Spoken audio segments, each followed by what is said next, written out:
What's going on, people, and welcome to Friday Night Gas, the podcast with Gas. I am, as always, your happy, humble and hype host, Jamie, and I am here with my co-commentator and close friend, Lum, to bring you everything about FPL and where our FPL dreams come to die.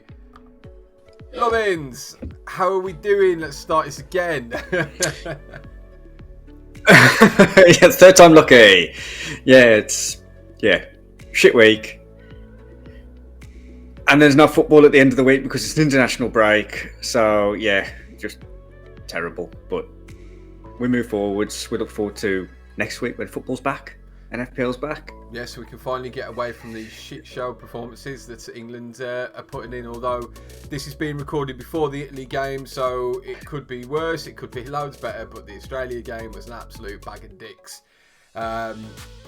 So an exhibition that was fucking poor, kind of like KSI 5. So, with that said, with our third opportunity to try and do this, I'm going to talk through my team. So let's see how I did, shall we? 48 points for the week, 48 points, 4 above the average. Finally, I'm over the fucking average score. Areola in goal, 1 point. Matty Cash, 2 points. You doggy coming in clutch with a clean sheet, 6. Kabore didn't play. Sonny, Captain Son on last week's hit list, 6 points. Foden with 2. Madders with 6. Sterling, who went on an absolute rampage, coming up with 16 points, would have been the ideal captain. However, with the way Chelsea have been playing, I was never going to put a captaincy on a Chelsea player. Archer, who came in for an injured Saka. Haaland with 2 points, my voice, and Watkins returning yet again, who was on the hit list last week, with 5 points on the bench. Edison with 1 point, Saka with 0, Estepinian with 0, and Gusto was 0. So 48 points, 4 above the average, only 10 played. Not the worst score in the world. Lom, could have been a lot worse. Yeah, above average. So, I mean, you got to take that after how things have been of late. It's been a struggle to get even the average. But yeah, 48 points is all right. Yeah, I don't feel too bad. Better than most. Yeah, like I say, I don't feel too bad. Most of the FPL creators and even people that we know who are playing at FPL are all on that yellow struggle bus at the moment. It's been fucking horrendous. And I think we're on week 9 now, aren't we? So at some point, it's got to turn for us all. It's just fucking got to, man. We were discussing this. We discussed this off camera. This is the first year that our scores have been this low playing this game, and obviously we've got a YouTube channel. So basically, just do everything we don't. You know what I mean? Yeah. What if we do opposite? Whoever's on the hit list, don't get them in. Don't. Unless it's Ollie Watkins. Ollie Watkins is fine. He seems to be bad luck proof. Yeah, Aston Villa is absolute fire at the moment. So Chelsea won at the weekend. Big result for you, Lum. Big result for my FPL with Raz. Man United ended up beating Brentford. Please check that video. It's on our page. 592 likes, 592 views. Sorry, at the time of recording. Let's get that up to 600. But yeah, absolute fire last couple of minutes. So now I've put that shameless plug in for that video. Let's have a look at your team, Lummins. Ooh, look at it. All the points, 56 for the week. Right.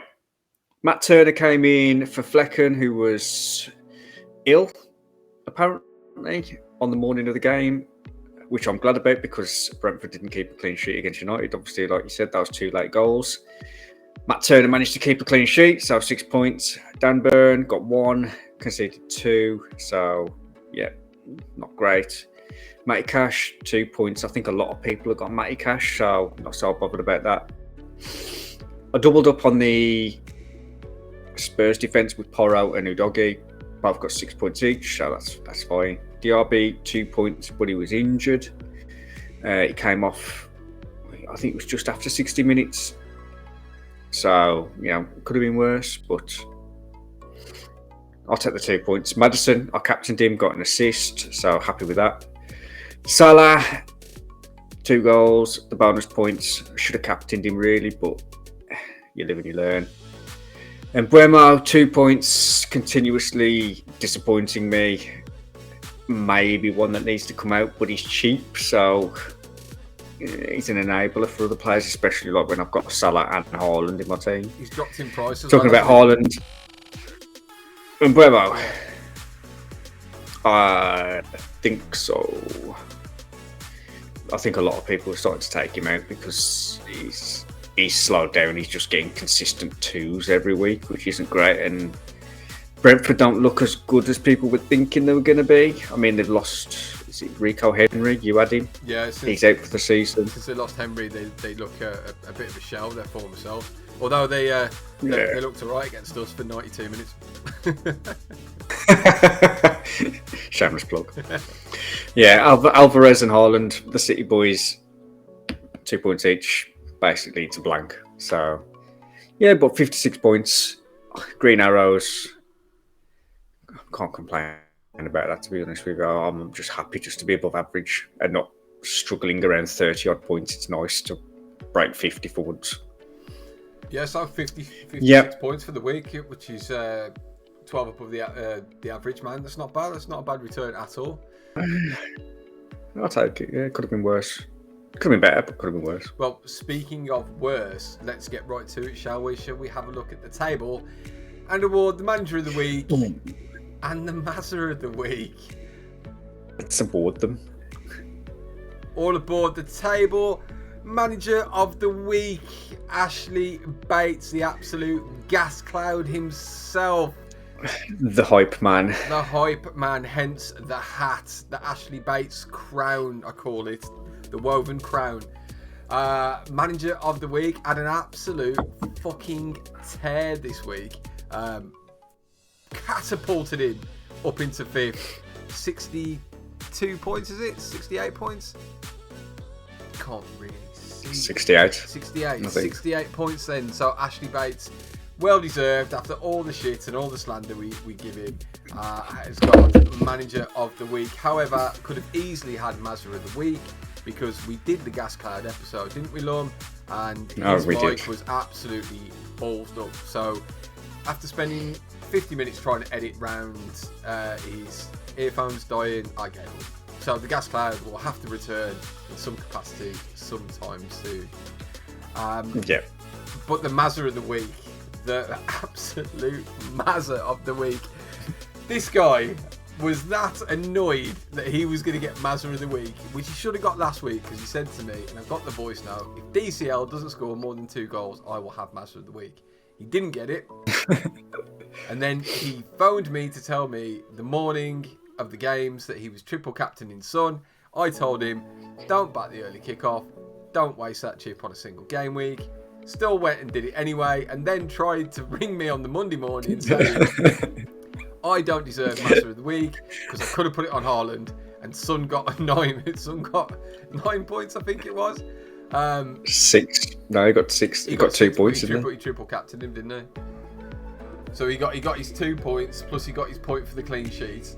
So that, he got 6 points total. Yeah. So we got 9. So we said, it could have been worse. I could have captained Haaland, which would have only put me on 6 points for triple captain. So I did better than I thought.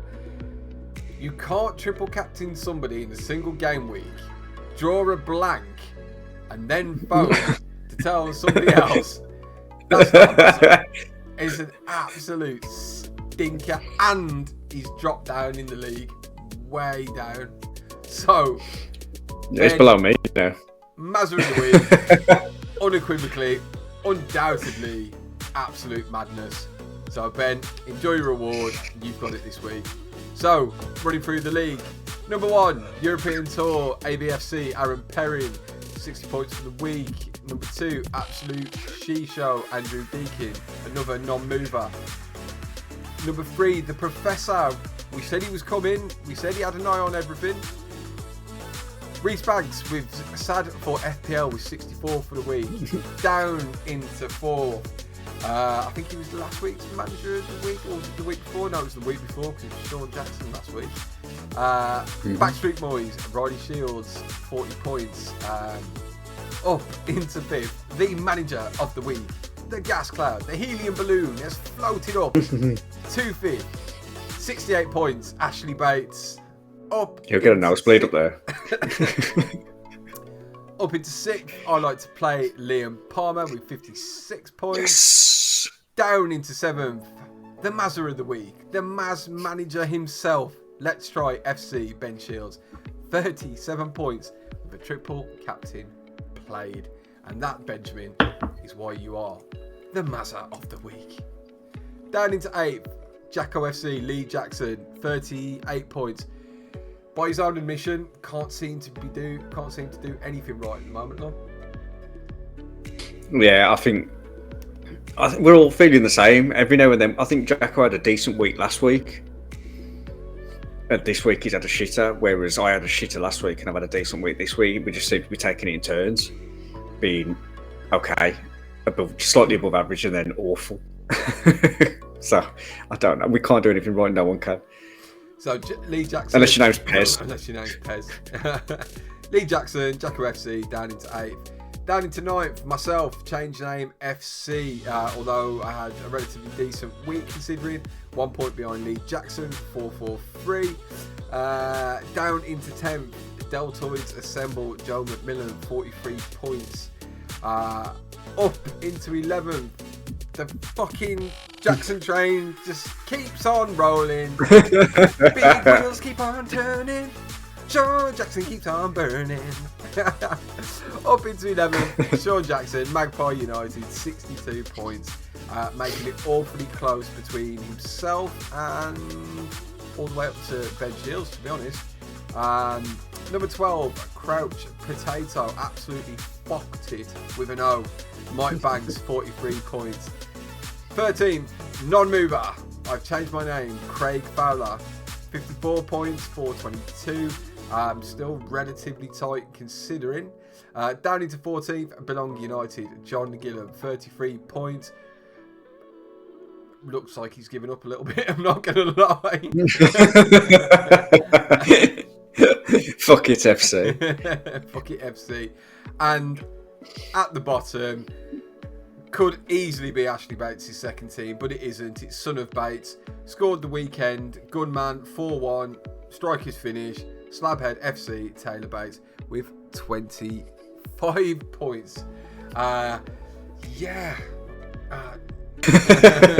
It's definitely Bates' second team. They've cracked down on second teams. We know they have. Pretty much. So he's locked. He said he was locked out of that team. He said Taylor's locked out of his team. No, it's Bates. He's locked out of his team. His second team. That's what it is. That's why he can't. Yeah, they've cottoned onto it. Yep, they're onto him. Even though he's got two teams, he's rumbled. So the table's still looking awfully tight. But congratulations, Bates. I know you wanted us to make a big deal of this because you told us. I should have had the voice. You can put some celebration things into the video and stuff and like make him feel good. He said he'd drive up for the trophy and everything. It's just buzzing. He's won something. Absolute gas cloud. Won the game week trophy. Game week 9 trophy goes to Ashley Bates. So, Lum, that is where we're at. We're currently getting ready for the weekend of football, which is next weekend again at time recording. So, let's have a look at some of the players you should or could be considering if you don't have them already. So first on the hit list, Moussa Diaby, current points 42 at 6.7 million. Lum, you are a Diaby owner. I'm not a Diaby owner. Just having a look, he seems to be having a pretty steady sort of time at the moment. 3 points against Chelsea, 8 points against Brighton, 2 points against Wolves, but was carrying a knock. Going into West Ham, Luton and Forest, 6.7 million, mates. Confident as a Diaby owner? At that price, yeah, can't complain. I'm happy with what he's been doing. I think the West Ham game will be tough, but Luton and Forest after that, I think Villa have been strong. And I mean, Villa have got enough firepower to turn over West Ham as well. So he's had plenty of time to come back from this injury that he's had, this knock. build up some fitness and stuff like that. So I think he'll come back stronger at 6.7 million. That's just cheap for someone who's playing as basically a second striker behind Ollie Watkins. Yeah, and he's looked reasonably good. The only thing that doesn't look good is the Aston Villa shirt. He seems to be holding a lot of sweat. Yeah. Maybe we should get Andrew. I was watching the women's game to see. I was watching the women's game to see what it was like, but they didn't seem to sweat too much. Maybe they're not running around as much.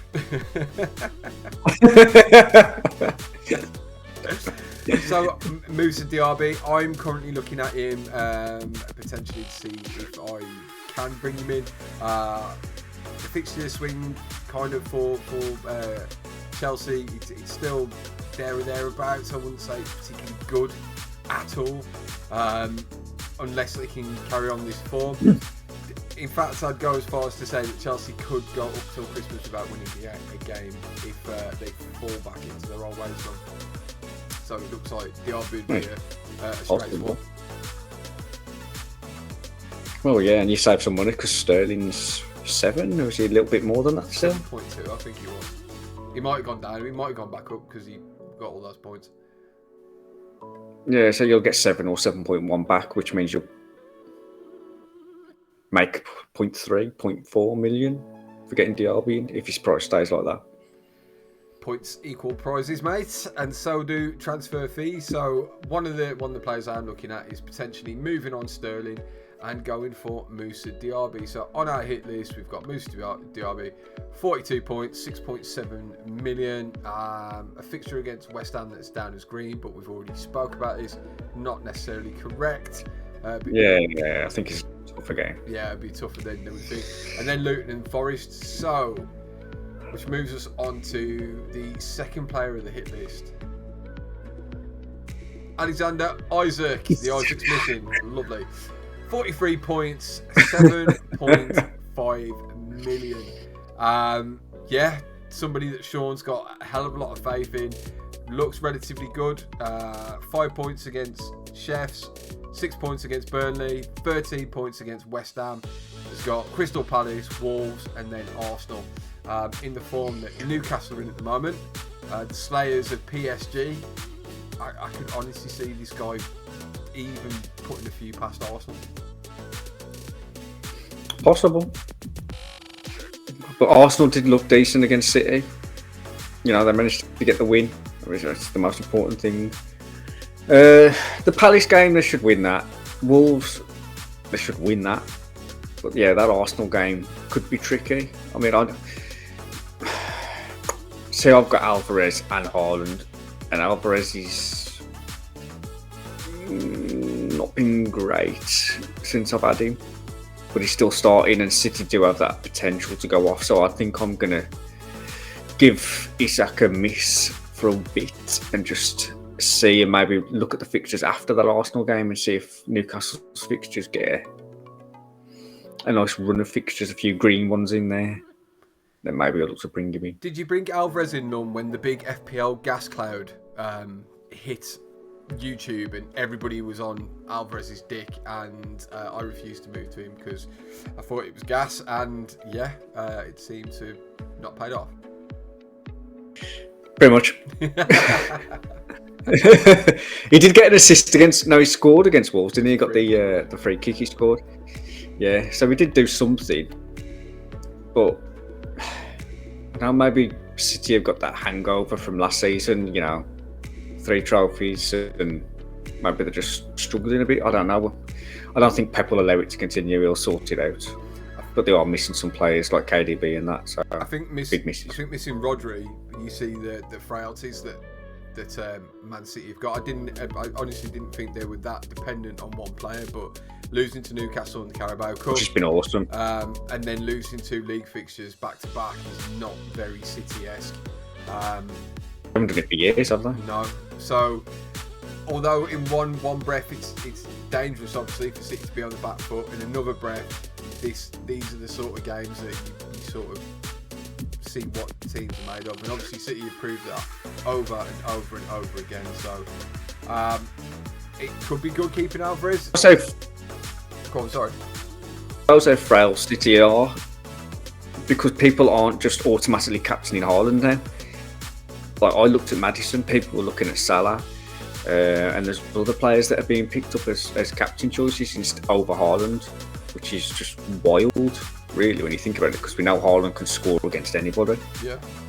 So, well, he's due. There's definitely some. He's due a couple of goals, isn't he? He's blanked a couple of times now. Yeah. So, I think his stats spoke for last season, even when he went through a barren patch.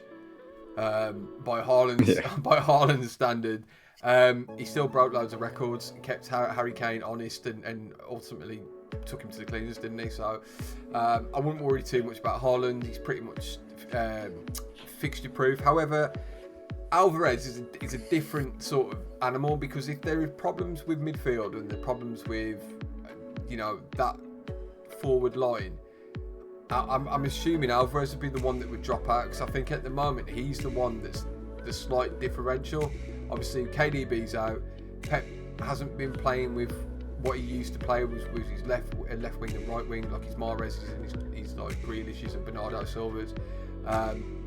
If anybody's going to drop out, it's either going to be Foden or Alvarez, surely. Anyone in the City team's a rotation risk. We know that. We've seen that for years. We've talked about Pep Roulette, and everybody gets his player in and they don't play for 2 or 3 games. I mean, Foden, for a long time last season, was struggling to get starts. But this season, he seems like he can't be dropped. But at any moment, Pep can drop anybody. So, it's a risk you take with any City players. But yeah, I mean, if it continues, Alvarez will have to move on. And I'll have to get someone in, maybe like a Ollie Watkins or something like that, that's guaranteed to start. Maybe not quite as high a ceiling, but it's guaranteed points. Whereas Alvarez could be dropped at any moment, and he might not get a game for 2-3 weeks.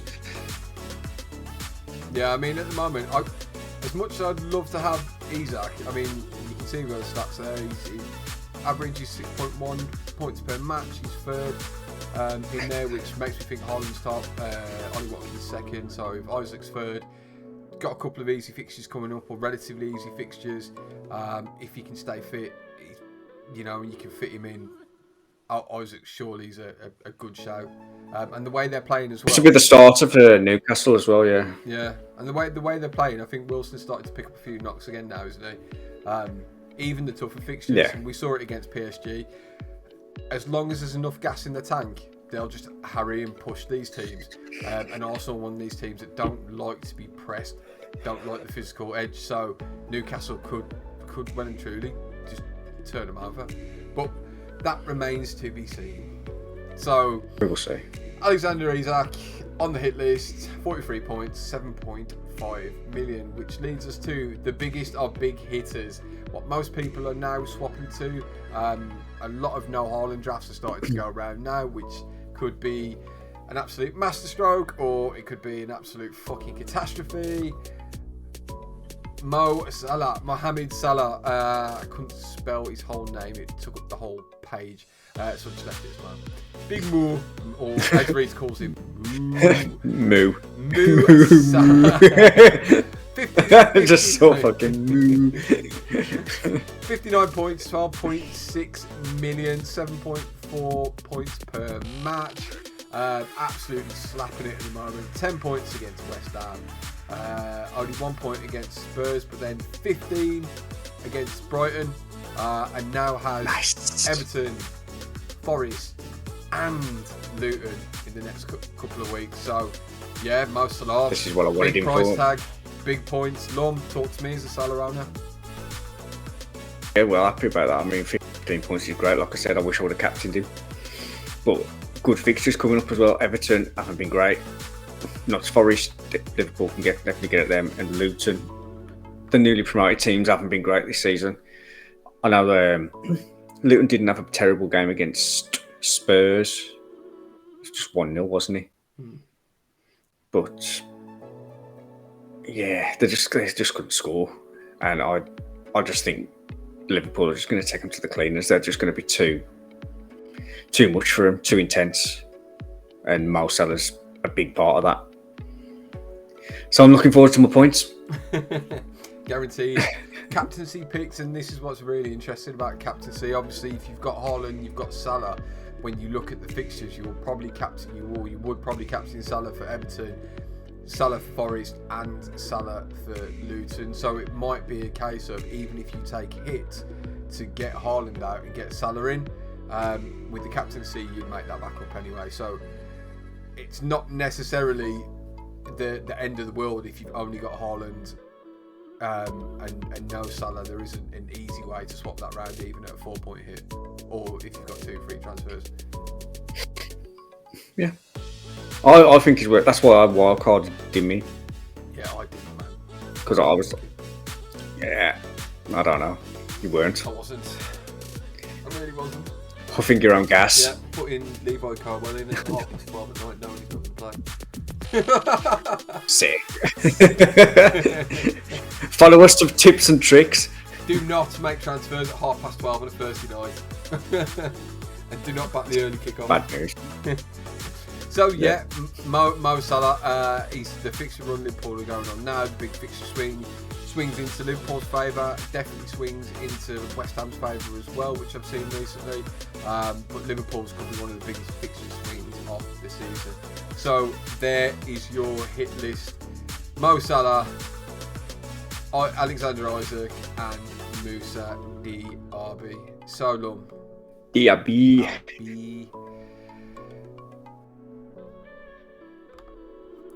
My battery's running low, so I might want to close my PC, apparently.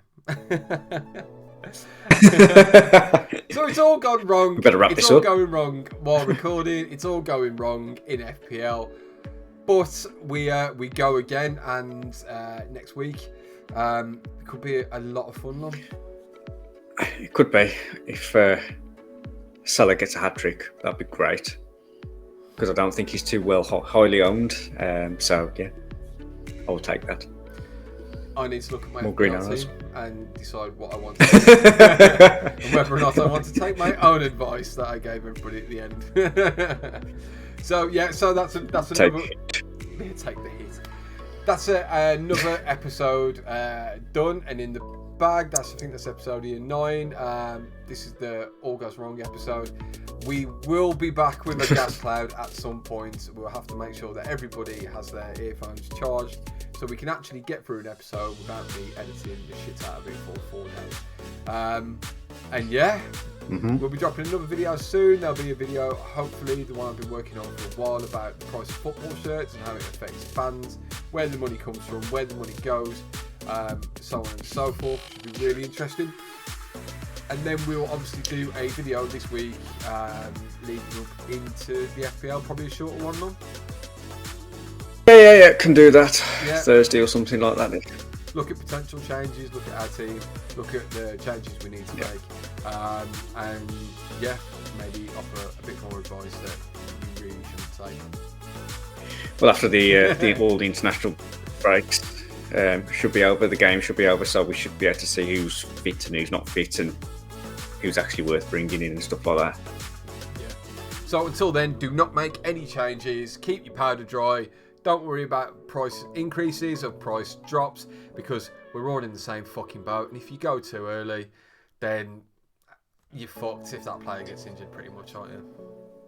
So yeah, it's waste transfer. Nothing but good advice in that whole fucking episode. Look, brilliant. That's it. So on that note, I've been your happy and humble host, Jamie. This has been my co-commentator, and this has been Friday Night Gas, the podcast with gas, where we hope you don't finish last in your FPL. Catch you later. Peace. And